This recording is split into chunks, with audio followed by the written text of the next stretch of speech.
All right, we are live with episode something or another of Beastly Thoughts Live. 133? 133.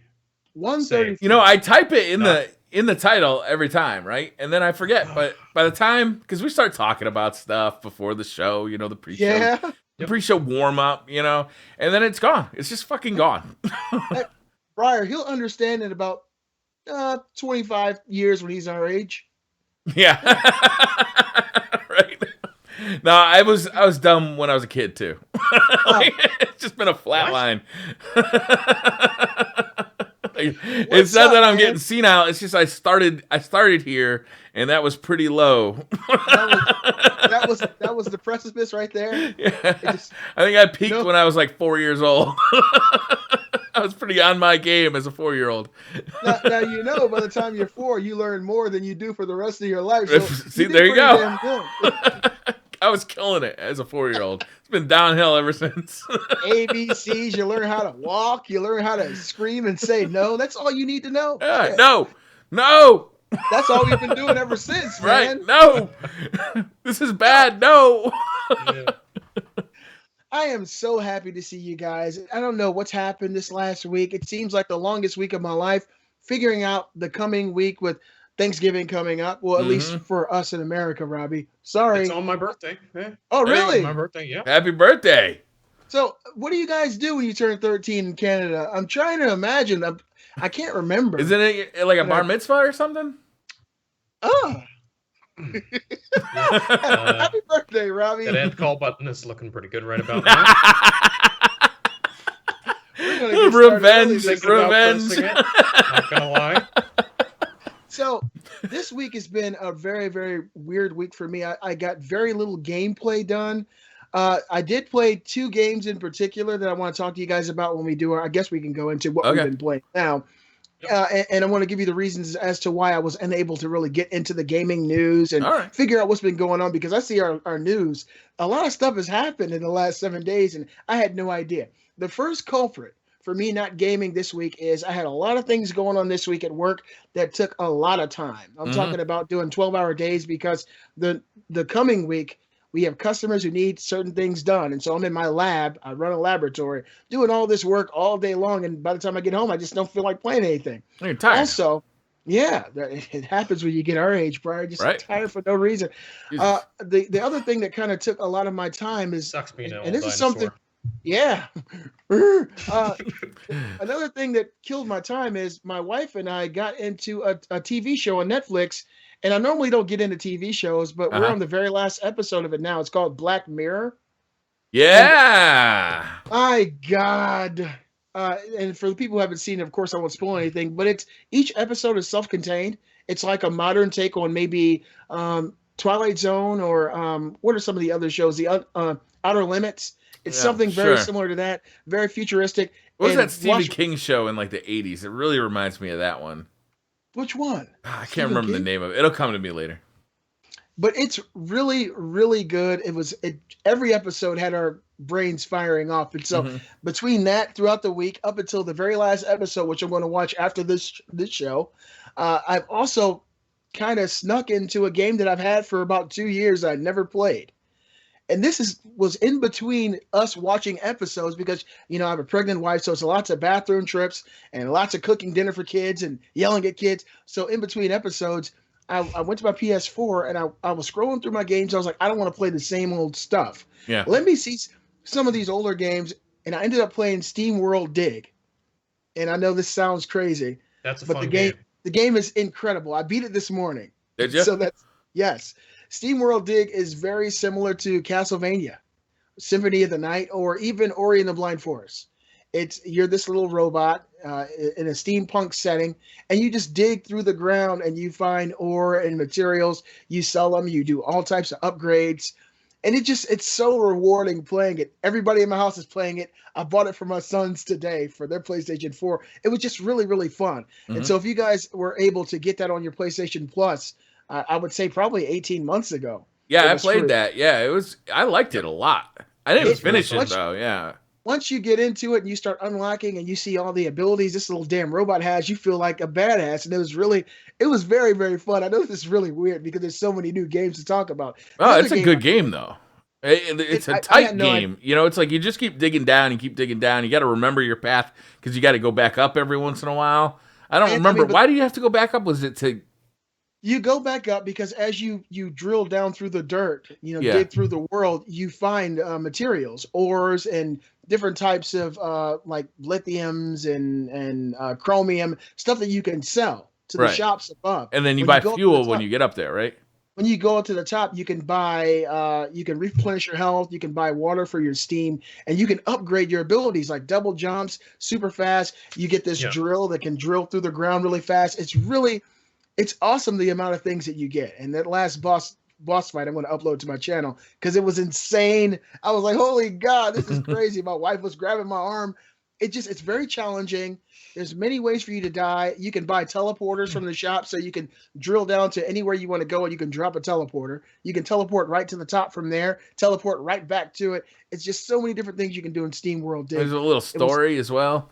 Yeah, it's a story. You're trying to figure out what happened to, I guess, like a digger like you, who just went down there and disappeared. And the further you go, you find lost technology that nobody knows about, and these old caverns that are very futuristic. And when you walk into them and you pretty much put your body into them, this old technology assimilates onto you, and you become more powerful. And you're able to do all kinds of new things. Yep. It was really fun. I beat it today. My daughters are playing it. My wife's playing it. My boys, I bought it for them today because they are watching it in between us watching this show throughout the week, and everybody fell in love with it. It's a great game, and I can't say that enough because I actually played it and beat it, and I had no intention of doing that.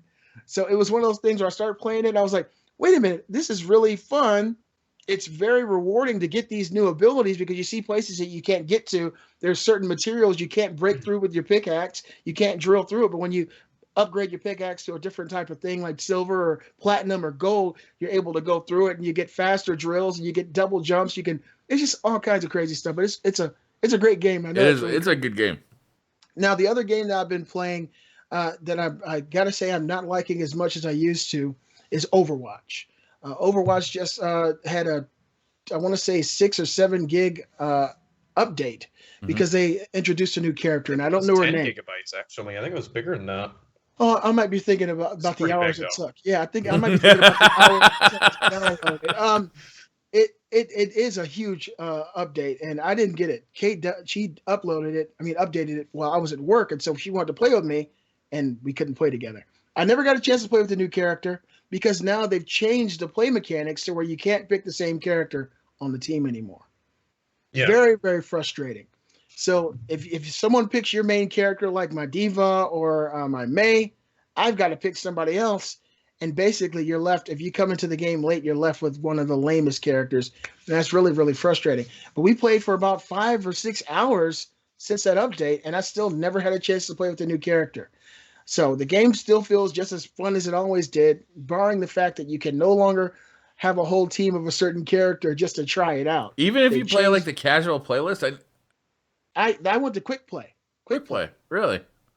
Nope. That can't do it anymore. Yes, it does. It really sucked because many of those games, she wasn't able to pick her character. I wasn't able to pick mine. I felt like somebody was hitting up, down, left, right, VA, select, start to get the new character before we even had a chance to pick characters. It's like as soon as it opened up, she was already blacked out. But that was the other game I played. I didn't have nearly as much fun playing that this week because I couldn't pick my character lots of games. But that and Steam World dig. And, of course, Black Widow. If you have not seen it on Netflix, trust me, watch it. Watch the first episode or two.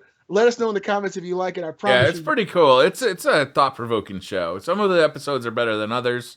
Absolutely. And some of the premises are almost like a Saturday Night Live skit where, like you get the whole premise in like the first 2 minutes, and then the rest of the thing is just like, okay, we get it. Yeah. But some of them are really good. Yeah. There's one that's like in a future society, and like this guy basically lives in a room that's surrounded by screens, and he has to pay to not watch ads. Yeah, it's a cool show. I'll summarize what you're talking about. It's just one episode where there's this guy, and you're confined to this little room. The only time you get out of this room is to ride these exercise bikes.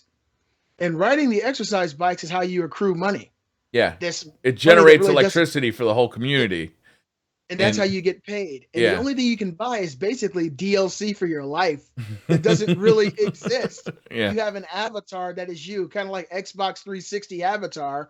That's a representation of you. And you can buy new clothes for him, new hat, just crazy stuff like that. And of course, you could use your money to buy fruit out of the vending machine. And that was pretty much it. But the story that happened there was really incredible. Great show. Now let's talk about what you guys have been doing. Let's step into the 90s because I just took us back a couple of years talking about Steam World Dig. What have you guys been playing in the last 7 days?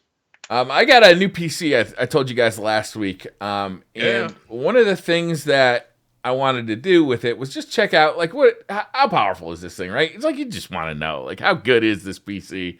So I decided, one of the most challenging games to run over the last couple of years that's come out is Witcher 3.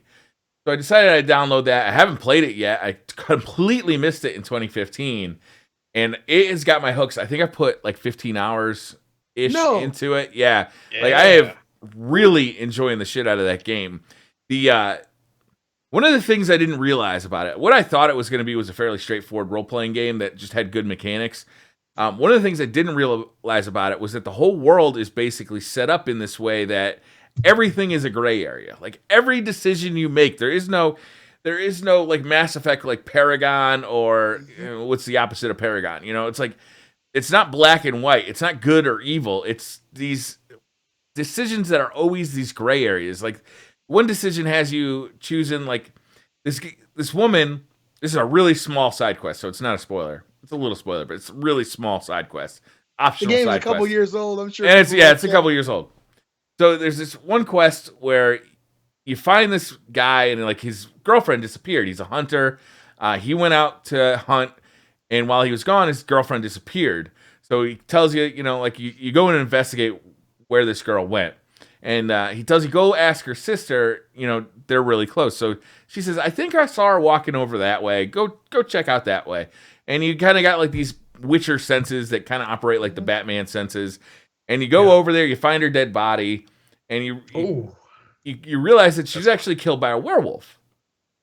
So you go back and you talk to the guy, and you basically figure out that the dude, her husband, is a werewolf who chains himself up at night so that he can't hurt anybody. But his wife, or his wife's sister, was in love with the dude, so she drug her sister there, and he killed her by accident. It wasn't the whole thing was an accident. So she basically killed her sister trying to get a hold of her sister's husband. And it was like, and then you're faced with the decision: what do I do? Do I let her go, who killed her sister, who really actually killed her sister, and kill the werewolf, or do I let the werewolf, who's absolutely furious with the sister, kill the sister? And it's like I mean, it's a tough decision, right? And it's like over and over and over, you get the same decision you get the similar kind of gray area decisions. And there's much bigger ones that are huge plot twists that I don't even want to talk about. But I'm playing the newest version. It's like the Game of the Year edition that came with all the DLC, and a lot of it has been patched, so you can. It feels like the controls have been fixed compared to what it came out with. They're still a little funky, and the combat's not amazing. The combat was what threw me off of that game. That's why I couldn't get into it. The combat was just not good. I didn't think it was very good at all. You want it to feel like Batman combat, like the Arkham series combat, and it never reaches that level. But it's good enough. It's better, in my opinion, than something like Skyrim, where I feel like a G.I. Joe figure with action grip, just like doing this over and over again. Like you're rolling around, you're parrying, you're doing stuff. It's fun. Yeah, it works itself out. Yeah, it's okay, but it's the story, man. The story is gripping, and every side quest is well written. It's like there's a lot of these RPG games. I'm running around and I'm just doing the side quests because I want to get leveled up, right? I just want to get leveled up. I don't really care. I'm not even paying attention. I'm listening to music or I'm listening to a podcast while I'm grinding. These ones, I'm not listening to music. I'm not listening to a podcast because I actually care about what these people have to say because I know there's a fucking retarded goddamn decision coming up at the end of it that I don't. Did you fight that goblin lady with the titties that hang down to her kneecaps yet? Yeah. That's a disgusting creature. Now, you sound very similar to my wife. That's the one game that I probably put 15 hours into and I didn't complete. I don't know what happened to me. Maybe I was just too in love with The Last of Us at the time. But she's still pissed off at me for not beating that game. She beat that game. I don't know if she 100%ed it, but she probably put 100 hours into that game. And she wants me to get back into it. You said you put 15 into this. Is this something you're going to stick with? Yeah, I'm definitely finishing this game. I'm really enjoying it. I've been playing it. I've been so busy this week. It's hockey season right now, so I've been doing a lot of hockey photo shoots, which are at night, which has just kept me very, very busy. But when I come home, I've been putting a couple hours in, and all of a sudden, 2:00 in the morning, I'll be like, "Oh, god damn!" Like it just time flies when I'm playing this game. The reason I asked is because to me, this is something. We could do this as a team, okay? Robbie, you didn't beat The Witcher. It's an amazing game. I didn't beat it. Briar's playing it. I'm going to start playing it. I'm going to start playing it this week, and I'm going to get into it and really experience it because that's still hailed as best game of 2015 by far. Yep. By many, many people. And if you're going to get into it and play it, I want to actually have this dialogue back and forth over the next couple of weeks talking about it. So I promise you guys, I will. Starting tomorrow, start playing The Witcher 3. Robbie, hopefully you can join in because I know you didn't beat the game. But the thing I want to ask you about this, barring that, is how is it playing on your new PC? That's what you opened up with. How is your PC handling?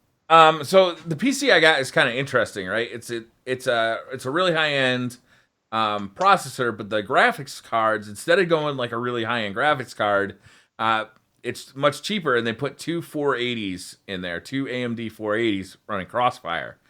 And I don't love the Crossfire configuration. I find it's a little bit buggy. For some games it works really well, for some games it doesn't. So what I think I'm going to do is I'm going to rip the two 480 Crossfire or two 480 cards out of there. Put them on eBay and then buy a 1060 or a 1070, an NVIDIA 1070.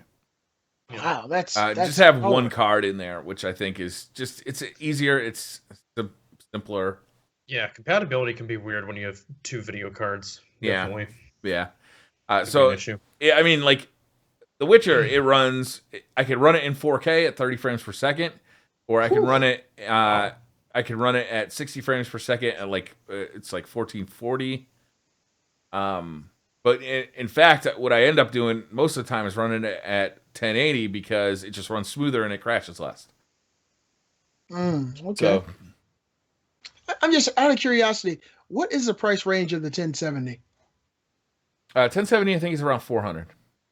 Fuck a doodle do. Yeah, it's not cheap, and that's like that's not even top of the line, man. 1080. Yeah, 1080 is around 600. Yeah, 600. The new Titan X, the Pascal one, is $1,200. And there's a 1080 Ti that's expected to come out relatively soon. Which that might be even more. What I'm hoping is the 1080 Ti will drop the price on the 1080. Like $1,200 for a video card. That's pretty ridiculous. It is top of the line though. We're on a spinning carousel when it comes to consoles and PCs. There's no way they'll ever catch up. Not with stuff. We're in the same spot we were in 10 years ago. I mean, even with the PS4, the PS4 Pro, the Xbox Scorpio, they'll never be able to catch up with this. It's insane. I think you're right about that, but I also think that over time the gap between console and PC it's gotten smaller. I think it is over time. I think it'll continue to get smaller with iterative change as long as that iteration is keeping up with the Joneses. Because I mean, God, a few years ago, are there Joneses in Canada? A few years ago, the NVIDIA 970 was good. 2-3 years ago, it was like the shit. Now it's like bottom of the barrel. I got a 970 in my laptop, and when I bought it earlier this year, I was like, yes, I finally arrived, and now I feel like I just grabbed this PC out of a box on the side of the side of the road, and now I'm playing with trash. That's like the double-edged sword of the PC, though, isn't it? It's like you gotta upgrade so often. You don't have to, right? It's like I'm sure that you can play on that 970s for a long time. Runs fine. And yeah, as long as it looks fine, you don't have to play every game on ultra settings, especially if you're a console gamer. Frame rate. Yeah, absolutely. Frame rate to me looks way better, and in The Witcher, it makes a difference when I'm in the combat. It feels smoother, and I feel like I have better reaction time because I see the bad guys telegraphing their attacks better. So I don't know. It's a funny thing. I'm still a console gamer at heart. I still like to put my feet up. I still like to lean back with a a controller in my hand. I did. I hooked up an Xbox 360 controller up for Witcher 3, and it works great. Or I'm sorry, Xbox One controller. One. Yeah, it works great. It's basically a console experience. Briar loves that Xbox controller. But except that I'm constantly dealing with this little graphic slider and that little graphic slider. Yeah. What my question for you, Briar? I completely lost train of thought. I don't know what happened. I just had a brain fart and it's coming out of my ear right now. Robbie, your brain farts out your ear? What? It's got to come out somewhere, Robbie. It's a brain fart. I mean, there's only so many orifices available. I mean, maybe your nose, maybe your ears, yeah. Mm-hmm. I don't want to smell that shit. All right. Robbie, I'd rather hear it than smell it for sure. A brain fart. What have you been doing for the last 7 days, Robbie? So, this week, as far as gaming goes, I haven't been playing much, but I have been playing one game that I am really surprised by, and I'm really enjoying a lot. The open beta for Steep just came out this week. You guys remember that? The Ubisoft Extreme Sports game was announced at E3. Mm-hmm. The beta's going on right now. And I didn't expect to enjoy it, but it's a lot of fun. It's called Steep? Yeah. Do you guys remember the game? You don't remember? Yeah, it's the one with the you can snowboard, you can do the squirrel suit thing, and or you can do wingsuit gliding. Yeah, and it's online multiplayer. It's one seamless world. Honestly, it reminds me of Destiny, the way the multiplayer works, because I'll be skiing down a mountain, and these people will just appear in front of you, and you can just invite them in your group, and you can just ski together and stuff. It's really fun. My favorite thing has to be the wingsuit gliding. That is so intense, just flying down a mountain, trying not to crash. It's a lot of fun, man. It's really, really cool. And the beta's going on for this because this game does look kind of interesting to me. It looks like similar to something like a low stress game like Amped or those dumb snowboard games I used to play. Yeah, it's really fun, and it's something we haven't had for a long time. I think there hasn't been many extreme sports games in 10 years. It's been a long time since there's been a good one. So. This is off the point of what you're talking about, but it really isn't. This morning I put in the very first PlayStation 1 disc that ever came with the PS1. Yep. It's called PS1 PlayStation Pix. It's a blue disc. I showed it to you before, Briar. I had that one. I remember that. It's the very first one. I was playing ESPN Extreme Sports. I remember that. And all you were doing was skateboarding down the road, kicking the shit out of people. When you said that, I was like, wow, what are the chances of that? But continue, Robbie. I did see this trailer when Ubisoft showed it. The beta is for how long, and how do you get in on the beta? I think today's the final game, and it's an open beta. You just have to go to the store and download it. It's as simple as that, and everyone can play it. And it's really fun. I like it a lot. And you tell us the day it ends, Robbie? I'm sorry, we're doing the show today. Thoughts public DJ Man saying it ends tomorrow. All right. Tomorrow. Yeah, you can play it today, so definitely get it on that, though. It's really fun, and I remember, playing snowboarding games when I was, 8 years old on PS2, 12, 13 years ago, man. I used to play them all the time, and it's just been a long time, and this feels I had refreshing. One on the N64. I think, was it called 1080? 1080, yeah. Oh man, I love that game. 1080 snowboard. The flow of the snowboard going down the mountains in that game felt so nice. Have that. Yeah, that was a good game. I still have it. Yeah. Steep is really, really good though, guys. I think it plays excellent. It's a lot of fun. I honestly might just pick it up when it comes out. I'm really thinking about it now. We are talking Ubisoft. Does the game look like it did when it was revealed, or does it look like half of that game? Yeah, it definitely does look like when it was revealed. It's not the most amazing looking game I've seen, but it looks good. It looks very good, I would say. I have no real complaints about the visuals. I mean, it runs well, so. Now, I find it hard to believe, Robbie. Is that all you've been playing for the last couple of days? Because that's what just came out. Yeah, I haven't played much else. So it's been a slow week. All right. It's been a strange week for our viewers. Briar's been playing something other than Destiny. I went back in time. Yeah. Don't tell nobody. And I'm playing an extreme sports game I haven't played in 12 years. So it's a nice change up of things. We'll see how long it takes for us to get back into our normal groove. But we do have a little bit of news. Robbie, would you like to get us started with our news this week, my friend? Absolutely. If I can just find my spot here. There we go. All right, let's get started on the news, guys. So, first thing today is to do with Watch Dogs 2. So, Watch Dogs 2 may be teasing an unannounced Ubisoft title with an in-game mission. The in-game trailer shows a mysterious project set in space, with a watermark that suggests the game is destined to be announced at E3 2017. Kotaku has since confirmed that this is indeed a real game, and it's codenamed Pioneer. You hit the table again, Robbie. I'm sorry. Sometimes it's a habit. Sorry. More details also say the game has since gone into troubled stages of development and is currently being retooled. Have you guys seen this trailer? I have not. I haven't even seen Watch Dogs 2. Yo, Watch Dogs 2, it turns out it's a fucking great game. It is. Who saw that coming? I've heard it's really good. Yeah. I'm definitely buying it, man. Like everybody's loving it. You just blew my mind. That's another fucking brain fart. Right? Who would have thought? I mean, with the bad taste of the original game, I was really skeptical about this. Yeah. And plus, me coming from an urban environment, seeing emo black dudes is a turn on. Mm-hmm. So I was like, what? Who is this cat? I ain't playing with this brother. No, I'm just kidding. Apparently, it's got a lot of heart to it. The story is fun. More personality, it's got a lot of personality. It's supposed to be really cool. One of the scenes that I've heard a lot of people talk about is there's two black characters in your crew. One is the main character, and another guy works at the Google, the fake Google for the video game. And you go with him to his job, and they have this long conversation about how weird it is to be the only black guy that works at Google. Really? Yeah, and apparently it hits home too. It's not it's not, handled poorly, which is impressive because that could have gone really poorly. and this game has been out for a little bit of time now. I think a week, right? Wow. So it's real. It's real. It's a good game. Yeah.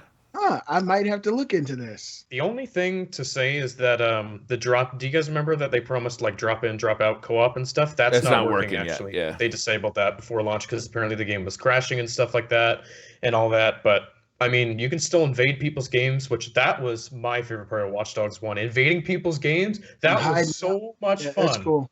Oh man, I love that. You can do that in Bloodborne too. Now, Robbie, let me ask you a question. I have not seen this reveal of their next project in the game. Pioneer. Can you kind of walk? Yeah, can you walk us through it for the people who haven't seen it? So as soon as I saw this trailer, the first thing, and not to bring up any controversy, was I thought of No Man's Sky, and not in a bad way, but just the way the game looks kind of has that same art style, and it's set in space. There's these space stations floating by, and it's got this Western sort of twangy music playing. It's a really cool trailer, though. I would recommend watching it. Yo, it's Firefly!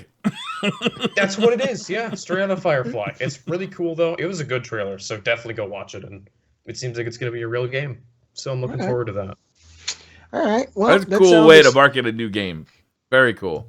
Within another game, I think this is brilliant because Ubisoft was like, our games have just been leaking the last couple of years. Let's just put it in one of our games and announce it that way. Have you guys heard about the Frog Fractions thing? No. What's that? So apparently, all these indie games have had this little glyph in them, and everybody's been wondering, it's all these different games by different publishers have had the same glyph, and everybody's been trying to figure out some kind of ARG, what is this glyph? And a lot of people are thinking now that it's going to be Frog Fractions 2. Did you guys play Frog Fractions? I have no idea what that is. You owe it to yourselves to go check that game out. Fractions. Frog Fractions. Frogger, or what is it? I think to talk about it would be to ruin the experience. Really? Is it PC? PC game? Yeah. But I mean, yeah, you can. Yeah. Okay. Frog Fractions. Add that to my notes. But yeah, this ARG, it's looking like it's going to be pointing to the release of Frog Fractions 2. Oh, I remember. Yeah, there was a story on that. That's right. I remember people were freaking out about that. Mm-hmm. I forgot. And it sounds like it's a pretty fun game, so now you've really piqued my interest. Yeah. All right. So moving on to the next little bit of news about Nintendo's next little handheld. Toys R Us Canada may have accidentally revealed the price of the Nintendo Switch. The device will reportedly cost $329 Canadian or $249 US with an additional bundle that comes with a pack in-game and additional storage for $299 US. This is fucking awesome. That's good news, man. That is the price point, right? I said $250, man. That's a sweet spot. Everybody can afford that. Yeah, $250 is a good point. True. Little Leslie, Lindsay can get on the corner and make what she needs to make just to add to Bob's game collection. I mean, everybody can get 250. If you got 220, go make $30. It's easy to do. Good shit. Yeah. 250, man. I mean, that's not really a financial decision. Dude, I want to know what the pack-in is, though. I want to know the packing game. It needs to be Mario. It needs to be Mario. It does, man. If they release this thing with a Mario game, it's over. It's over. Do you guys think that new Mario game that we saw in the Switch trailer, would that be ready for launch? Like, who knows where that is, too? It looks good. I mean, that's, to me, like when I saw that was the game that I saw during that reveal that actually had me screaming in my shop, and people were coming around trying to figure out what was wrong with me. I was over cutting apart, and I was screaming because it was on my phone. I had my earbuds in, and I looked over, and I saw my quality manager and a couple other guys come out, and they were like, "Is everything okay?" And I pointed at my phone, I was like, "Yes, it is!" That's hilarious. It was the Mario game that really got me hyped. That's the true spiritual successor to Mario 64. It looks so good. If they can pack that in, it's a wrap. Yeah, but $250 for the Switch, which is a brand new console, that's a great price point. Also, it does take we think it does take SD cards, so you can add more memory to it. So even if you don't choose for the 300, it's not like you're going to be memory limited. You'll just be able to put in SD cards. But $300 with a packing game, whether it be Mario, whether it be Zelda, whether it be whatever, that's a good value too. I like that they're doing this. I like that it's coming out at that price point. I like everything I've seen about the Switch so far. I'm very excited for that console. Man, March, we're 4 months away? That's exciting, man. So soon. Yeah. I mean, just think of all you got to do to save up for that is just put a couple bucks aside per month and it's done. Done deal. Awesome. I'm kind of thinking I'm just going to sell one of my kids. I'm trying to figure, I'm adding one to the bunch in February. Yeah. You got one to spare, easy. You got lots of kids. I bet they won't even miss one. Hell no. The oldest one, right? He can cook, clean. Totally forget about it. You don't want to get rid of that one. Clean your car. Well, the second one's only a year younger. He's coming up. Yeah. So it's an easy replacement. There's only one What gets house. more money, the really little ones or the really big ones? Well, the little ones are they valued per pound or? Well, the little ones are more like ornaments. They're just cute. And as they get older, they become annoyances. The older ones you can have dialogue with, and they can do things for you. Mm-hmm. And especially if you raise them right, they're very respectful. So when you tell them no, they just say, "Yes, sir." Doesn't have to be dad. They'll still say, "Yes, sir." Okay. All the parents who are watching, take this advice. How much can I get for like a 14-year-old? You know what? I was looking roughly $5. I was on the deep web, and I was looking, it's worth it for you. On the deep web, you can get a few grand for them. I mean, at least $6,000. Oh, 14? Wow, 14. Yeah, 14. That's a pretty decent used car, and you won't need the extra seat. Your kids are just like a used car. I can get a little sports car with no back seat at all. Briar, horrible parenting. He'll sell all his kids and then pull off with a Lamborghini. When I met him, I had a Jeep. I bought a Jeep, right? And the first thing I did when I brought that Jeep home, it was a 2-door Jeep, the little Jeeps. The first thing I did when I brought that thing home was I took the top off and I took the back seat out and I put it down in the basement. Right? Because I don't need a back seat. I'm a fucking bachelor. I need a seat over here and the top off. Yeah, it sounds like it's time to sell a kid there, Brad. Right? It's time. It's time. They had a good run. And if you do it now, it'll be just in time for the Xbox Scorpio next year. The Nintendo I got to save up that money, right? It's going to be an expensive year. Hell yeah. I mean, it can't be as expensive as this year. This year was really expensive. Think it's too much bandwidth? Yeah, I think it's just the internet. Okay, I think we're back. Oh, I think it's back live. Welcome to part 2. Part 2. DC Thoughts Live, episode 133. Yep, we're back. Part 2. Part 2. It'll probably be part 2 on YouTube, too, because I don't know if I can stitch the two together. Hey, that works for all of us, okay? Yeah. I just want to apologize to everyone watching. Sorry about that. We had a brief outage, but we're back, so it should be all good. Blame your local internet. It had nothing to do with us. So, continuing on, just in case you missed it, a new rumor suggests that Apple is working on making augmented reality glasses, which will be able to wirelessly connect to an iPhone and display images and information to the wearer. Yeah, now they can put those advertisements in the real world. You don't have to look down at your phone anymore. They can advertise Nordstrom's and Starbucks and tell you where they are. Yeah.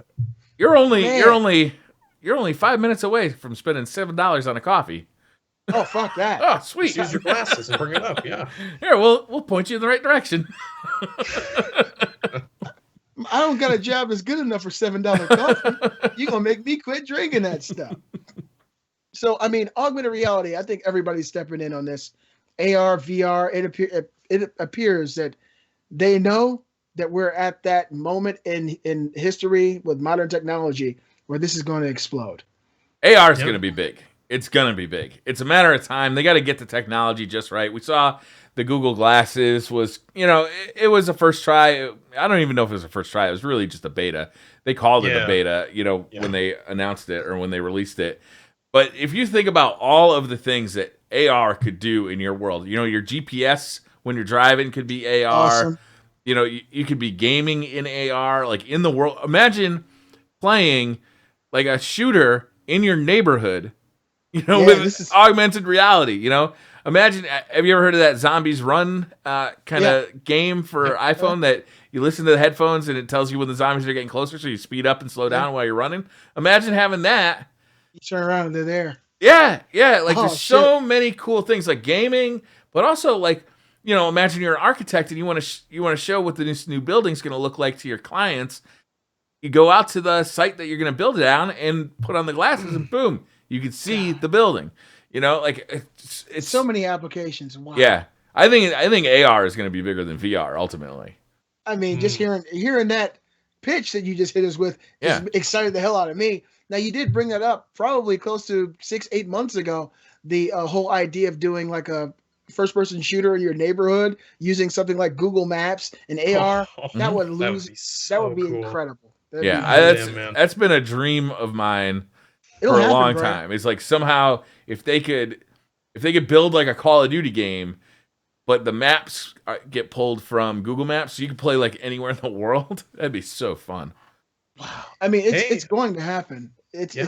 We're at that point in history where new technology is being born every 5 minutes, and especially with video game talented development. There are guys out there who really want to make this happen. I'm sure we'll see it probably within the next 10 years. We'll be a little bit older, but not too old to play that shit. Mm-hmm. And I'm excited for it. So the dinosaurs. Yep.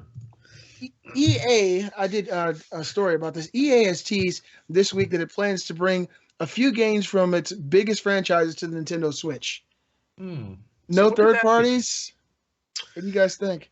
Could that be? They're talking. They were talking. They're talking PS4 and Xbox One games. Yep. Capcom is doing the same thing. I did do a story. EA said they were going to support the Wii U too, and they very little did. Yeah. You just killed my dreams, brother. They did though. They said that. That's true. They said they were on board with the Wii U, and then Well, Capcom is also doing the same thing. They're heavily looking into porting Xbox One and PS4 games to the Switch. So it sounds like at least they're interested, and that's a good sign. I mean, everybody's interested. I'd rather hear them say, "Hey, look, it looks good. It looks like we're going to be able to do this," and just hear them all be quiet and say, "Hey, man, that's not the direction we want to go with our development and our publishers." The test will be like the launch games. There will be a few third-party games that launch with the title or launch with the console.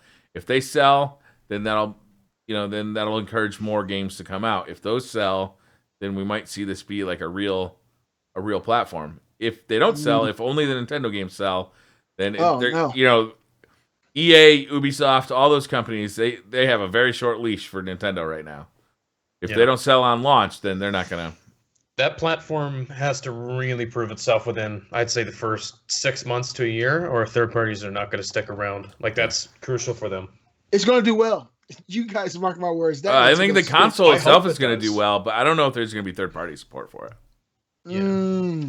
Let's keep our fingers crossed, man. Yeah. All right. So according to producer Sam Raimi, the Last of Us movie is currently at a standstill due to conflicts between Sony Pictures and lead writer Neil Druckmann. I'm actually happy to hear this because Druckmann wrote The Last of Us. He knows what The Last of Us is all about, the way it should be presented to its audience. And if he has issues with the direction that they're going with this film, and obviously Sony feels differently. I prefer to stay at a perpetual standstill for them than for them to release a product that's sub Neil Druckmann standards. How do you guys feel about it? Yeah, and I mean, like, this is pretty similar to the Uncharted movie too, where I'm like, I don't know what the purpose for this is and why it needs to happen. I get why they're doing it, right? Because they think it would make money. Like, it's a big franchise, and yeah, exactly, it would, rain a little bit. But I don't know. Like, I don't know if this is ever gonna happen, and I personally don't really care to see a Last of Us movie. I just think it wouldn't be very good. I don't know. It just feels like they're doing this for. It's gonna be kind of a rush thing. I just don't know. When I hear about this, the Halo movie, the Uncharted film, I'm skeptical of all of them. God of War. There's a Watch Dogs movie too. Where's that? Oh God! I mean, to be honest, Assassin's Creed looks like it's going to be good. I gotta say it. It does. That has potential.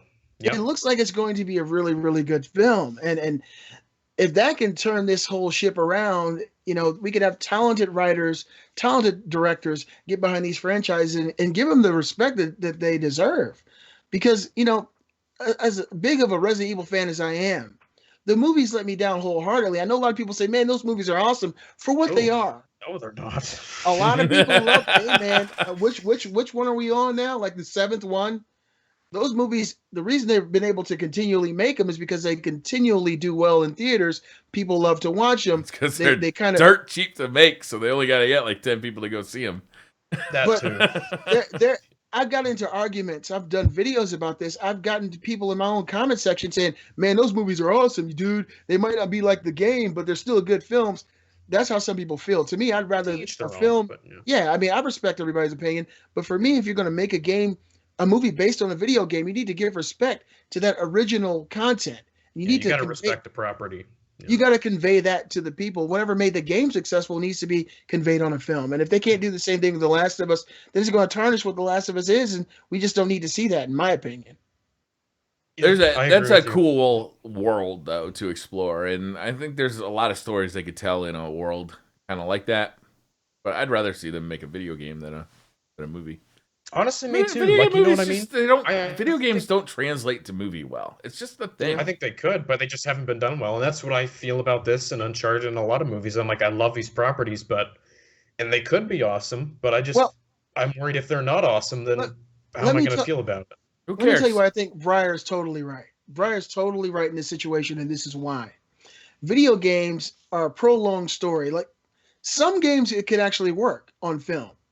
But if you try to tell a story like The Last of Us, which takes you 15 hours to play and experience and get a feel for in 2 hours, there's a lot of that world that's going to be missing. But certain games would probably do better as films than they would have games. Order 1886 is a perfect example. It's a very short game. It's a mediocre gaming experience, but the story was engaging enough that if they'd done something on a film, 2-hour movie versus a 4, 5, 6-hour game that was really subpar, it could have done better. I think that the time constraints from creating a game and converting that to a film, a 2-hour, 2.5-hour film, are the major issues. It's just so much story that goes into a game, so much character development. You care about these characters, things they've gone through, and then when you see a film, none of that really exists. And for people who've never played the game, it leaves a lot to be desired. That's my opinion. That's an excellent point. I agree with that. Yeah. All right. Respawn Entertainment's Vince Zampella says he is unsure if the studio will make another Titanfall game after Titanfall 2. The game has done very well from a critical standpoint, but it needs to have done well enough for sales for a sequel to be likely. Yeah, I mean, they wedged it right in the middle of what is it, Battlefield? Is this game not selling well? Is Titanfall 2 not selling well? Is it just doing critically well? Yeah, probably not, because the window it was pushed into between Battlefield and COD, I think it just got slaughtered. I wouldn't be surprised. Shit. Yeah, it sucks because it's a great game. But it's getting slaughtered by who? I mean, to me, that's a really hard decision. I'm not really into Battlefield, but I know a lot of people are. Are people just buying Call of Duty just like crazy right now, even though this game didn't appear to be that great? No, I think it's Battlefield. Look, Battlefield came out a week before Titanfall, and then COD came out a week after. It had no time to kind of breathe into. I mean, it's a new franchise. Battlefield's not a new franchise. Call of Duty's not a new franchise. Titanfall 2 is a new franchise, so it needs a little bit of room to breathe. It needs a little time to get its own, kind of player base. People were still playing Battlefield 1 when Titanfall 2 came out. Battlefield 1 guys are hardcore. A lot of them are. And then COD guys, we all know they're hardcore. So, like, they put this game in a slot. It reminds me of what they did at Tomb Raider last year. Tomb Raider. Yeah. It's like, why would you release it now? On On the flip side, though, do I really need a Titanfall 3? Yeah, personally, if Respawn did another, like, whatever their next game would be, I would want them to do not quite a Titanfall game, but something similar. You know, like not a Titanfall, but maybe kind of a similar idea. I'm gonna check it out, whatever they do, because those guys are good developers. Like, they make good multiplayer shooters. We know they're making a Star Wars game too. Yeah, that's exciting. That is very exciting. Much more exciting than Battlefront. But I mean, Titanfall 2 is a cool game, but is that world like something that you really want to explore more of? Mass Effect? Yeah. You know, is it? It's the reason I like that game is for its multiplayer. I like the single player, but not because of the story, just because they did so many cool things with the way the game played. Right? It had nothing to do with the story or the world or any of that. It's because that multiplayer is... The multiplayer is fantastic. The single player was fantastic, but not because of the story, because of the gameplay. Those guys know how to make good playing games. I don't give a shit what the title on the box is. I'm going to buy the next one, too. Yeah, they're Infinity Ward. They know what they're doing. That makes a whole lot of sense. It sounds like that the world, the characters, and that environment doesn't leave much to the imagination. It's not really questions lingering for you. You don't really want to know what's going on in that world anymore. You've seen. I don't remember any part of that campaign. Got you. All I remember is the cool ass gameplay elements. That's what I remember. I don't remember anything about like who did what or where. The platforming. That's what I love. They should have let BioWare help them with their story and their character development, and it might have actually left more to the imagination. Mass Effect is like Star Trek or Star Wars. People love that world, the characters, the planets. Yeah. And it seemed like this is kind of the direction that they wanted to go, but it sounds like they failed. It sounds like EA failed for them. EA screwed it up. Yeah, and that's as far as I'm concerned, that's 2 strikes for EA as far as Respawn's concerned. Because Respawn apparently did not know that Titanfall 1 was going to be an Xbox exclusive. Yep, didn't know. Like, how fucked up is that? That's weird. That's horrible. Yeah, man. And then they send Titanfall 2 out to dry by putting it in front of Battlefield 1 or between Battlefield 1 and COD. Like, that's just ridiculous. Yeah, it's like Rise of the Tomb Raider. It's like we all knew it was not going to end well. Like, why do they do it anyway? Yeah. And Rise of the Tomb Raider is an awesome game. Yeah, it is. Thankfully, that got re-released. I think that game actually did pretty well. Yeah. All right, so Remedy Entertainment, developers of Alan Wake and Quantum Break, are teasing an announcement of their next game, which will be coming soon. I haven't seen this teaser, or I don't have any information on it. So, Robbie, can you please paint the picture with words? A picture. It's not even really a teaser. It's literally the game's director just saying, like, I'm Sam. I don't remember what his name was, but he just said basically our next game announcement's coming soon. That's all he said. Are you guys excited about this after the greatness that was Quantum Break?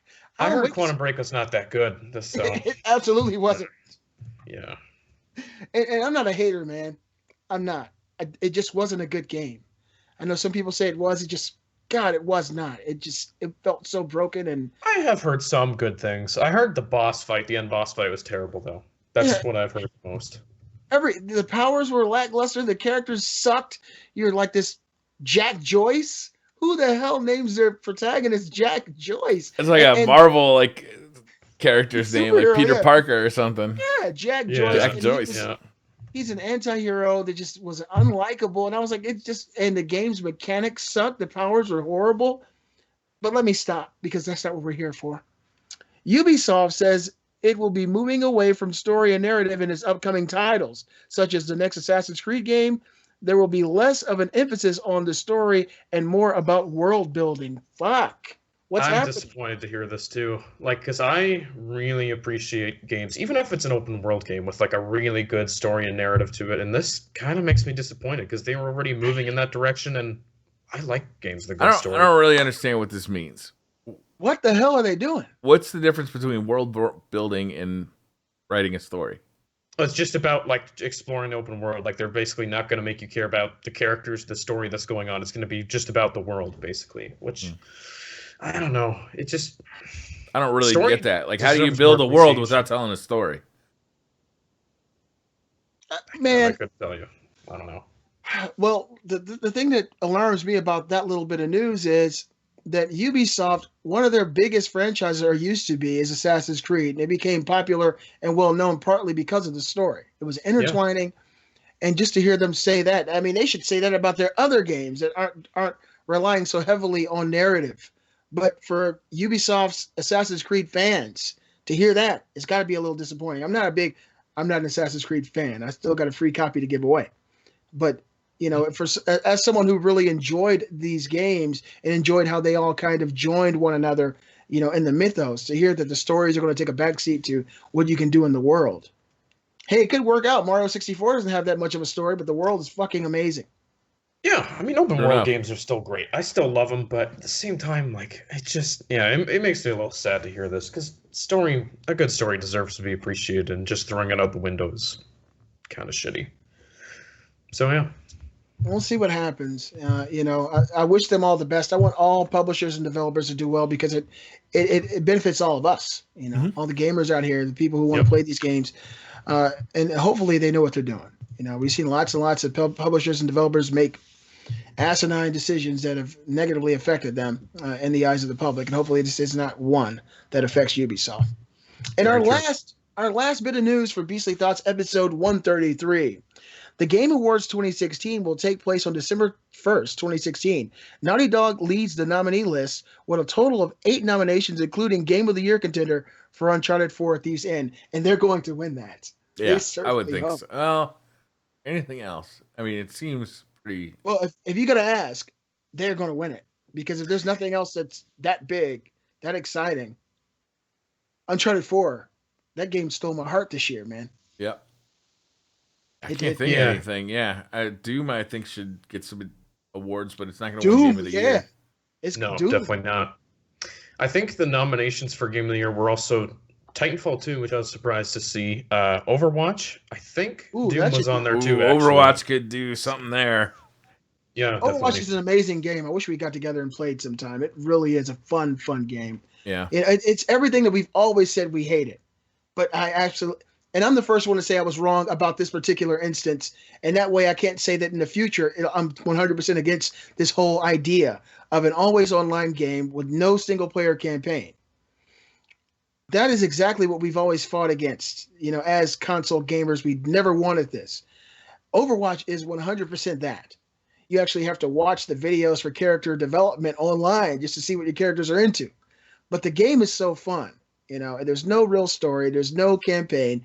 You just go online, and it's always online, and it's everything we've always hated. But it's a crazy situation where Blizzard has found a way to make me love it. It's just, well, not as much now after this latest update. Well. This latest update. Well. You play it on replayability. Do you play it on PS4 or do you play it on a PC? PS4. PS4. I mean, it's a great game. It should be an interesting Game of the Year discussion. I could see either one of those games winning that. Yeah. What have been some of you guys? What do you guys think should be on that list? Short list, 2 or 3 games that you played this year that you'd like to see at least mentioned. Doom, Overwatch, Doom, sure, yeah, and Uncharted. Yeah, I would basically say the same. I'd also put Inside on that list. That game blew me away. That was amazing. I would say that. So wow, and there's been a lot of games played this year, and those are I gotta agree with you guys. I 100% agree with you. We'll see what happens. My money still. You guys let us know what you think in the comments below. Who do you think is going to get Game of the Year? I think Uncharted 4. It's cleared its path for that nomination and that win. I feel like that's the favorite for sure. I'm trying to think of what came out this year that could have bested it. Doom is a great game. It is everything about that game is phenomenal. The game plays well. It has one of the best frame rates I've ever played in a first-person shooter on a console. It looks unbelievable, and the story, it all makes sense. It's a great game. Multiplayer is fun, but I just feel like it's great, but it's not as great as the experience of Uncharted 4. But it'll definitely be there. They're going to take home some awards for sure. Doom. Oh yeah, absolutely. Well deserved too. I hope Doom does too. I mean, I think what they achieved with that game was it took everybody by surprise. Definitely. Yeah, and the same thing with Overwatch. I was kind of late to Overwatch, but just the fact that they were able to, kind of do the unthinkable with console games and this online only, multiplayer only kind of thing, and for it to be as popular as it is, and all these fans of these different characters, and to see all this new stuff coming out for it. I mean, it's just a phenomenal thing that Blizzard was able to do. They're doing have you guys seen what they're doing with their esports league too? Like they're doing a cool thing. I only saw this was probably a month ago or 3 weeks ago, but they did this big thing where they had all teams made up of national players. So like they had like a Argentinian team and an American team and a French team and a Spanish team and like it was really cool because you get to root. It's kind of like the Olympics. You get to root for your country, but theoretically, if they continue to do it over time, like you could get behind a team. As opposed, esports has a problem in my eyes that you can either follow a player or follow a team, but the turnover on the players on the teams for many teams is so fast that you can't really. It's hard to keep up. Yeah, it's like it's not like having a favorite baseball or football team where you see the same players year after year. You do see some turnover for sure, but 80% of that team is the same as it was last year. So you're still rooting for those same guys. You're still that jersey you bought last year. You still wear this year.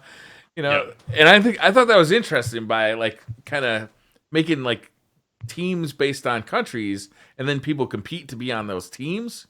Make that a really big achievement to get on that team, your national team. It's pretty cool. Yeah.